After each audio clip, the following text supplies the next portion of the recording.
नमस्कार दोस्तों, आप सभी पर माँ का आशीर्वाद और बजरंगबली की कृपा सदैव बनी रहे। जब भक्ति के मार्ग पर एक व्यक्ति आगे बढ़ता है तो उसकी हर संभव कोशिश होती है अपने भगवान को रिझाने की, तड़प होती है उसे पाने की। और एक सच्चा भक्त अपना सर्वस्व अपने इष्ट को झोंक देता है, समर्पित कर देता है।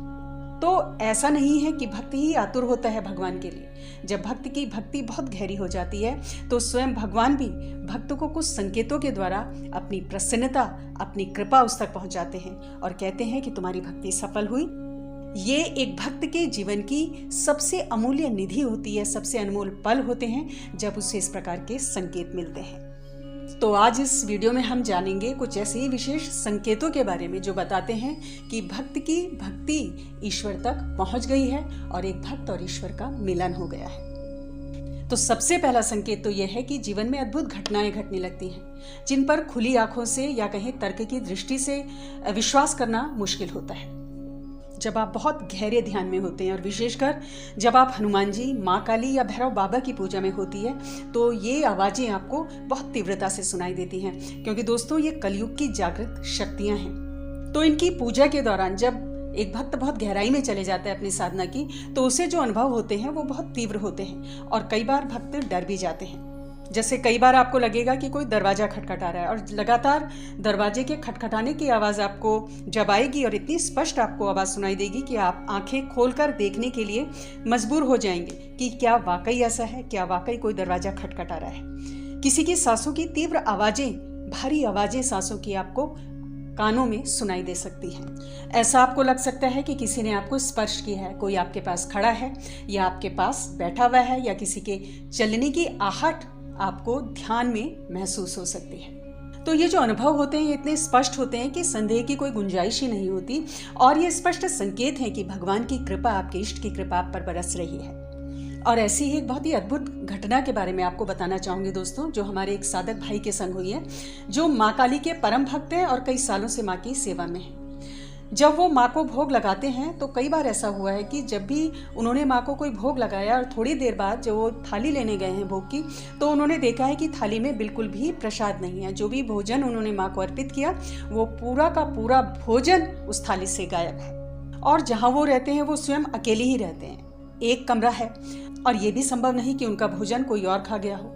यानी कि माँ काली स्वयं वो भोजन ग्रहण करती हैं, वो भक्त के भावों को ग्रहण करती हैं और अपने भक्त को कृतार्थ करती है। इसके अलावा भी भक्तों के बहुत ही रोमांचित करने वाले अनुभव हैं। कई बार साधक डर जाते हैं इन अनुभवों को देखकर, उन्हें लगता है कि कोई नेगेटिव एनर्जी है, लेकिन नेगेटिव एनर्जी के जो संकेत होते हैं वो भिन्न होते हैं जिन्हें समझना जरूरी है। कोई भी बुरी शक्ति यदि आपके आसपास है तो वो आपका अहित करेगी और आपके जीवन में बहुत सारी बुरी घटनाएं होनी शुरू हो जाएंगी। लेकिन जो दैवीय ऊर्जा है वो इन संकेतों को देती है, लेकिन साथ ही साथ आपके जीवन में भी मंगल शुरू होता है, शुभ समय शुरू हो जाता है। इसके अलावा ध्यान में या चलते फिरते सुगंध का अनुभव होना, मानो कोई तीव्र सुगंध आपके आसपास, एक झोंका आपको महसूस होता है। ध्यान में या स्वप्न में तेज प्रकाश का दिखना, देव दर्शन होना, भगवान के चिन्ह आदि दिखाई देना, ये सब ईश्वर कृपा के संकेत होते हैं। दूसरा संकेत जो ईश्वर अपनी कृपा का देते हैं वो दीपक के माध्यम से अवश्य देते हैं। दोस्तों, पूजा में जो भी दीपक हम प्रज्वलित करते हैं वो ईश्वर का साक्षी होता है। वेदों में भी अग्नि को परमेश्वर के रूप में माना गया है, अग्नि को भगवान का मुख माना गया है। अग्निदेव के माध्यम से ही हमारी भक्ति ईश्वर तक पहुंचती है। जो भी हम भोग अर्पित करते हैं वो अग्नि के माध्यम से हमारे प्रभु तक पहुंचता है। और ईश्वर के जो संकेत हैं, उनके जो भाव हैं, वो भी उस अग्नि के ही माध्यम से, दीपक की ज्योत के माध्यम से हम तक पहुंचते हैं। तो ये इस प्रकार से हो सकता है कि दीपक में बाती तेज अगर जलने लग जाए, जो बाती की लौ है वो तेज हो जाए, तो समझना चाहिए कि हमारी भक्ति ईश्वर तक पहुंच रही है। अब जो लौ है वो बहुत तीव्र हो जाती है ऐसे में और लपलपा कर जलती है, बहुत ऊंची उड़ जाती है। इसके अलावा कई बार दीपक में जो बाती जल रही है वो पूरी जल जाती है। दीपक में फूल बनना, ओम की आकृति, त्रिशूल आदि के चिन्ह दिखना, ये सब देव कृपा का संकेत होते हैं और ये सब बहुत ही प्रबल और स्पष्ट संकेत होते हैं। तीसरा संकेत कि भगवान आपसे खुश हैं कि आध्यात्मिक जो आपका पथ है, आध्यात्मिक मार्ग जो है, उसमें आपको निरंतर मार्गदर्शन मिलता रहता है। क्योंकि जब ईश्वर आपकी भक्ति से प्रसन्न होते हैं तो आपको भक्ति के मार्ग पर आगे बढ़ने के लिए मार्गदर्शन अवश्य देते हैं। कई बार एक भक्त के मार्ग में कुछ संशय की स्थिति पैदा हो जाती है कि क्या उचित है, क्या नहीं, मुझे ये करना चाहिए या ये नहीं करना चाहिए। अब जिनके गुरु हैं तो उन्हें गुरु से मार्गदर्शन मिलता है, लेकिन जिनके गुरु नहीं हैं तो अगर वो अपने इष्ट की निरंतर सेवा में है तो अवश्य ही इष्ट के द्वारा कुछ ना कुछ संकेत उनको ऐसा मिलता है जो उन्हें आगे का रास्ता उनका प्रदर्शित करता है। हाँ, इन संकेतों को समझना बहुत जरूरी है, क्योंकि बहुत से लोग ऐसे हैं जो इन संकेतों को बारीकी से नहीं समझ पाते हैं और ईश कृपा उनके ऊपर बरस रही है, इसके बावजूद भी वो ईश्वरीय मार्गदर्शन से कभी कभी वंचित रह जाते हैं। तो इन संकेतों को समझना बहुत जरूरी है। और जो कई सालों से अपने इष्ट की सेवा में हैं, उन भक्तों के अनुभव, उन साधकों के अनुभव बहुत तीव्र हैं इस संबंध में। जैसे स्वप्न में मंत्र मिल जाता है, स्वप्न में कुछ विशेष निर्देश भगवान के द्वारा, जिस देव की वो सेवा में है उस देवता के द्वारा उनको कोई विशेष मार्गदर्शन मिलता है, आगे कार्य करने का उन्हें निर्देश मिलता है। और इस भौतिक जगत में लौकिक गुरु के पास जाने का रास्ता भी भगवान अपने भक्त को अवश्य बता देते हैं, अगर भक्त के पास कोई लौकिक गुरु नहीं है तो। स्वप्न में या बहुत ध्यान में आपको किसी विशेष देवी या देवता की आकृति दिखना, उनके दर्शन होना, स्वप्न में देखना कि आप किसी मंदिर में हैं या किसी भगवान की, देवी देवता की पूजा कर रहे हैं, तो ये सब क्या संकेत हैं? ये संकेत ईश्वर के ही हैं जो आपको बता रहे हैं कि आपको भक्ति के मार्ग पर आगे बढ़ते जाना है और बहुत गहराई से आपको पूजा करनी है। और जो लोग अभी तक पूजा के क्षेत्र में नहीं हैं, भक्ति के मार्ग में आगे नहीं बढ़े हैं, तो उन्हें अवश्य इस मार्ग पर आना चाहिए। ऐसे संकेत स्वप्न के माध्यम से या ध्यान में आपको ईश्वर से अवश्य मिलते हैं।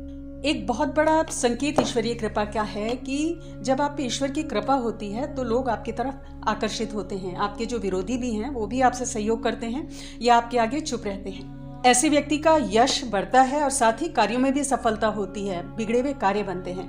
हालांकि ऐसा नहीं है कि कार्यों में सफलता मिलना ही एक पैमाना नहीं है कि आप पर ईश्वर की कृपा है। भक्तों को कई बार अपने कार्यों में असफलता भी मिलती है, भक्ति के मार्ग पर होते हुए भी, क्योंकि उनकी परीक्षाएं भी ईश्वर लेता है। लेकिन चूंकि निरंतर भक्ति करता है एक व्यक्ति, सात्विक आहार विहार एक व्यक्ति का है, तो दैवीय ऊर्जाएं और जो दैवीय शक्तियां हैं वो व्यक्ति के अंदर जागृत होने लगती हैं। उसका आभा मंडल बहुत ही विशाल, बहुत ही शक्तिशाली हो जाता है और सफलता के रास्ते उसके लिए खुलने लगते हैं। लोग उससे बहुत जल्दी प्रभावित होने लगते हैं और आपकी बात मानते हैं, आपका सम्मान करते हैं। तो एक बहुत बड़ा संकेत है ईश्वरीय कृपा का। अगला संकेत ईश्वरीय कृपा का है जो बहुत ही खास है कि ऐसे व्यक्ति का दृष्टिकोण हमेशा सकारात्मक हो जाता है। उसे नेगेटिव विचार परेशान नहीं करते, क्योंकि जब सब कुछ हम अपने ईश्वर को समर्पित कर देते हैं, अपनी सफलता, असफलता, सुख दुख, अच्छाई बुराई, सब कुछ जब हमने ईश्वर को सौंप दिया है तो हमें जो बाहरी उतार चढ़ाव है उससे फर्क नहीं पड़ता। होई सोई वही जो राम रची राखा। ये चीज़ जब समझ में आ जाती है कि जो कुछ हो रहा है वो ईश्वर की कृपा से, उसकी इच्छा से हो रहा है, तो ऐसे व्यक्ति हमेशा सकारात्मक रहते हैं और बहुत बड़ा संकेत है ईश्वरीय कृपा का। क्योंकि भक्ति के मार्ग पर जब व्यक्ति बहुत बहुत डूब कर चलता है तो एक दृष्टा भाव में आ जाता है। निरंतर भक्ति से आत्मबल व्यक्ति का बढ़ता है और व्यक्ति के अंदर का जो ईश्वर है, जो शिवत्व है, वो प्रकट होने लगता है और ऐसा व्यक्ति स्वयं में देव स्वरूप हो जाता है। सारी नकारात्मक चीजें खत्म हो जाती हैं। क्रोध है, वैमनस्य है, लोभ, लालच, ये जितने भी नकारात्मक विकार एक व्यक्ति के अंदर हैं वो खत्म होने लगते हैं और असीम शांति की स्थिति में, असीम आनंद की स्थिति में ऐसा व्यक्ति हमेशा रहता है। तो एक बहुत बड़ा संकेत ये ईश्वर कृपा का है। अन्य संकेत ईश्वर कृपा का बहुत ही विशेष है कि ऐसा व्यक्ति समभाव में रहने वाला हो जाता है, यानी किसी के विशेष के लिए विशेष भाव नहीं है, सभी को समान दृष्टि से देखना ऐसे व्यक्ति का स्वभाव बन जाता है। और ऐसे बहुत सारे भक्तों के उदाहरण हमारे सामने हैं। भक्ति में मीरा जी हैं, चैतन्य महाप्रभु, बुद्ध, नानक, महावीर, ये सब लोग भक्ति में इतने डूब गए थे कि पूरा संसार ही उनके लिए ईश्वर तुल्य हो गया था। और ये शाश्वत सत्य है कि जब भी परमपिता को पाने की एक हुंकार होती है, एक तड़प होती है, तो ऐसा व्यक्ति जब कभी भी भगवान को दिल से याद करता है तो भगवान उसके वश में होते हैं और ऐसे व्यक्ति के सारे कार्य स्वतः होते चले जाते हैं। तो दोस्तों, ये कुछ बहुत जरूरी खास संकेत हैं ईश्वर कृपा के जो एक भक्त पर होते हैं। जब भक्त की भक्ति से एक ईश्वर उसके वश में हो जाता है, उसके प्रेम में बन जाता है। तो आज की वीडियो में इतना ही। अगली वीडियो में बहुत जल्द मिलती हूँ। तब तक के लिए मुझे आज्ञा दें। स्वस्थ रहें, खुश रहें, मस्त रहें। जय माता दी, जय बजरंग बली।